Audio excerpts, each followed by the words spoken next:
नमस्कार मित्रांनो, स्वागत आहे तुमचं पुन्हा एकदा आपल्या मराठी यूट्यूब चॅनेलवर। 40 वर्षांची एक सुंदर विवाहित शिक्षिका आपल्या एका विद्यार्थ्याला आपल्या घरी बोलावते। तो विद्यार्थी फक्त 15 वर्षांचा होता, ती शिक्षिका मात्र 40 वर्षांची। तो विद्यार्थी आपल्या शिक्षिकेच्या म्हणण्यानुसार तिच्या घरी जातो। घरी गेल्यानंतर तो विद्यार्थी आपल्या शिक्षिकेच्या जवळ जाऊन बसतो, तर ती शिक्षिका आपल्या विद्यार्थ्याच्या अंगाला खेटू लागली होती। तो विद्यार्थी त्या शिक्षिकेला म्हणतो की मला माझ्या पेपरमध्ये चांगले मार्क हवे आहेत, जर चांगले मार्क मिळाले नाही तर माझ्या घरचे लोक मला खूप मारतील, मला शिकवणार नाही। तो विद्यार्थी 10व्या वर्गामध्ये होता आणि ती शिक्षिका त्याच गोष्टीचा फायदा घेते। शिक्षिका आपल्या विद्यार्थ्याकडे शारीरिक सुखाची मागणी करते।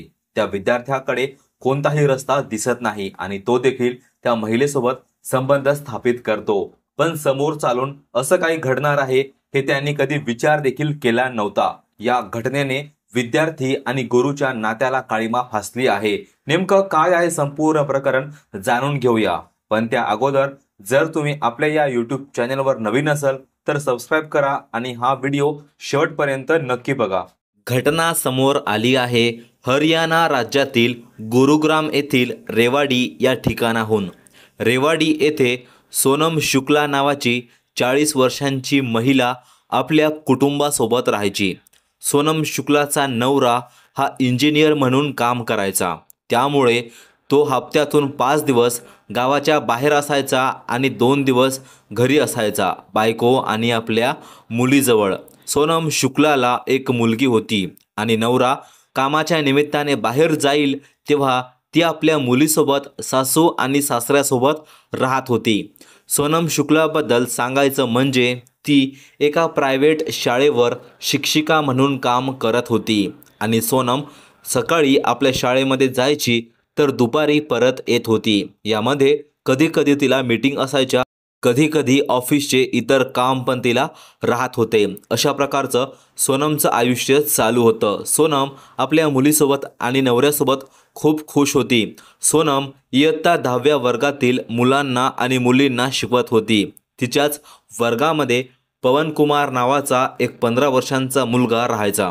पवन कुमार हा आपल्या आई आणि वडील आणि एका लहान बहिणीसोबत राहायचा।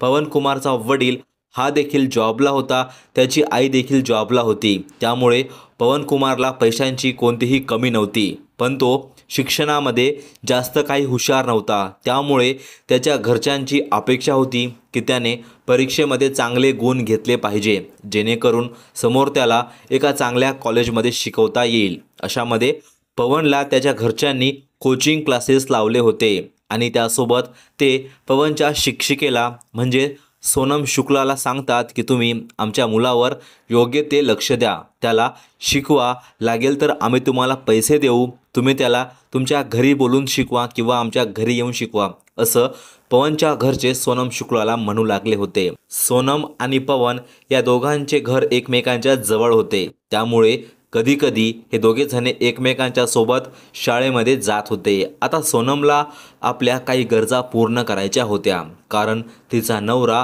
हा तिच्यापासून दूर असायचा, त्यामुळे तिच्या शारीरिक गरजा कोणी पूर्ण करू शकत नव्हतं। आणि पवन हा फक्त 15 वर्षांचा तरुण, दिसायला सुंदर असा मुलगा होता आणि पवनला देखील आपल्या परीक्षेमध्ये चांगले गुण मिळवायचे होते। यासाठी सोनम शुक्ला ही पवनला आपल्या जवळ आणण्याचा प्रयत्न करू लागली होती। सोनम पवनला विचारते की दुपारच्या वेळेस शाळा सुटल्यावर तुझ्या घरी कोण कोण असते, तर पवन सांगतो की घरी कोणी पण नसते, मी एकटाच असतो, तर मी तुला शिकवण्यासाठी तुझ्या घरी येते, 2 तास मी तुला शिकवेल, जे जे महत्त्वाचे टॉपिक आहे हे मी तुला सांगेल आणि त्यानंतर तुला परीक्षेमध्ये चांगले मार्क मिळतील। आणि पवन हे ऐकून खूप खुश होतो।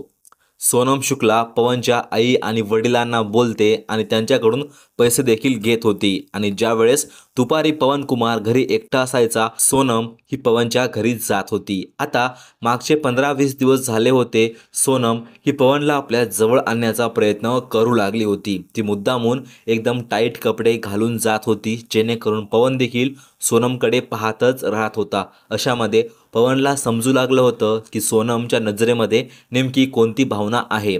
शेवटी एक दिवस सोनम पवनला सरळ सरळ म्हणते की मला तुझ्यासोबत शारीरिक संबंध ठेवायचे आहेत आणि जर तू माझी ही गोष्ट ऐकशील तर मी तुला म्हणेल तेवढे मार्क देईल. यासाठी तुला माझ्या गरजा पूर्ण करायला पाहिजे. अशामध्ये पवनला देखील दुसरा कोणताही रस्ता दिसत नाही आणि पवन हा त्या महिलेसोबत संबंध स्थापित करतो. सोनमचं वय 40 वर्षे होतं आणि पवन हा फक्त 15 वर्षांचा. पण तरी देखील या दोघांनी आपल्या वयाचा विचार केला नाही आणि आपल्या गरजा पूर्ण करण्यासाठी एकमेकांवर तुटून पडत चालले होते. पवन फक्त 15 वर्षांचा होता. फक्त एका महिन्यामध्येच त्याची तब्येत खूप खराब व्हायला लागली होती. कारण सोनम त्याला आपल्या घरी देखील बोलवायची. ती त्याला आपल्या कारमध्ये घेऊन फिरत होती. त्याला हॉटेलवर लॉजवर न्यायची आणि त्याच्या घरी जाऊन देखील ती संबंध बनवू लागली होती. आता पवनची तब्येत ही खूप नाजूक होत चालली होती. त्याच्या घरच्यांना पवनची काळजी वाटत होती.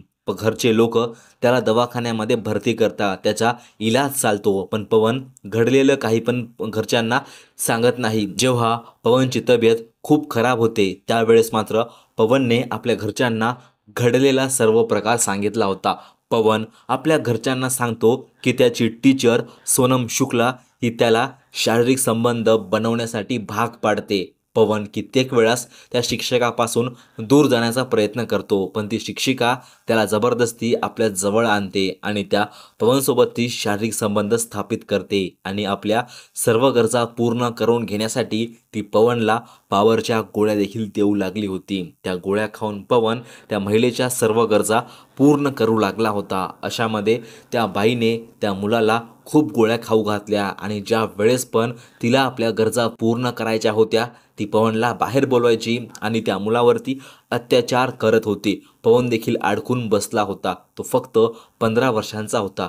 त्याला समजत नव्हतं की नेमकं या सगळ्या गोष्टींमधून बाहेर कसं यावे आणि यानंतर त्याची तब्येत अशी खराब झाली की घरच्यांना त्याला सर्व काही सांगायचं काम पडलं. यानंतर घरच्यांनी सरळ पोलीस ठाणे गाठलं आणि पोलिसांनी देखील या घटनेचं गांभीर्य लक्षात घेत पवनच्या फिर्यादीनुसार सोनम शुक्लावर तक्रार दाखल केली आणि तिला अटकसुद्धा केली आहे. बाकी ही घटना सांगणे म्हणजे कुणाला बदनाम करणे किंवा कुणाला परेशान करणे नाही, तर तुम्हाला सावधान करणे आणि सतर्क करणे आहे. बाकी तुम्हाला या सर्व घटनेबद्दल काय वाटते कमेंटमध्ये नक्की सांगा. हा व्हिडिओ आवडला असेल तर लाईक करून चॅनेलला सबस्क्राईब करा. भेटूया पुन्हा एकदा अशाच सत्य घटनेसोबत.